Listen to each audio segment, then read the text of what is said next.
నేను భద్రాచలం రాక రాక వచ్చిన 683 ఉందన్న ఈ రోజుకు. నా బండి సీరియల్ మాత్రం 743 ఉంటే నా బండి ముందు 60 బండ్లు ఉన్నాయి.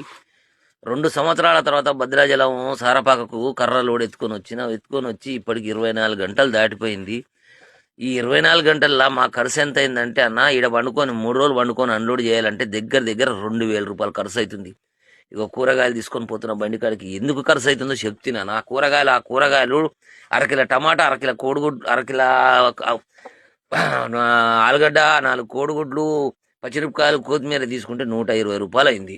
రైట్, పొద్దుగు కాల ఊకనైతే ఉంటాం కదా, ఏమైనా అంతో ఇంతో ఒక క్వార్టర్ వేసుకుంటే ఈడ గేట్ ముందర తీసుకుంటే బ్లాక్లో 270 రూపాయలు తీసుకుంటారు. యాక్చువల్లీ రాయల్ స్టాక్ క్వార్టర్ తీసుకుంటే 220, వైన్ షాప్లో ఈడ తీసుకుంటే 270, అంటే 50 రూపాయలు పెచ్చు. అట్లనే ప్రతిదానికి కనీసం ఆ దోస్తో ఈ దోస్తో కలుస్తాడు. పొద్దుకి కిందాక ఒక 4 ఛాయలు తాగినా కూడా 40 రూపాయలు. ఎట్టనా మేము బతికేది? రోజు 500 రూపాయలు మినిమం ఖర్చు అవుతుంది. అట్లనే క్లీనర్ ఉన్న వాళ్ళకైతే ఇంకా 1000 వేసుకో. నేను ఉత్తుగా మొదలు పెట్టిన నేను ఒక 3 కోటర్లు తాగినా, మా కోటప్ప ఒక 2 కోటర్లు తాగి ఇద్దరి మీద 1000 రూపాయలు ఊదేసినామన్న నిన్ననే. మళ్ళీ ఇప్పుడు పొద్దునట్టు దినచర్య ఇప్పుడు మొదలైంది మాకు. రైటు, టమాటాలు, కోడిగుడ్లు ఇవి తీసుకొని వచ్చుకున్నాము, 120 రూపాయలు అయింది. ఇంకా బియ్యం, ఉప్పు, కారం అన్ని శుద్ధాగా కొనుక్కుంటే ఎంత అవుతుందన్నా? ఓనర్లు ఏమో 3 రోజులు 4 రోజులు ఇక్కడ పండుకొని అన్లోడ్ చేసుకొని పోతే ఏమిస్తారన్నా?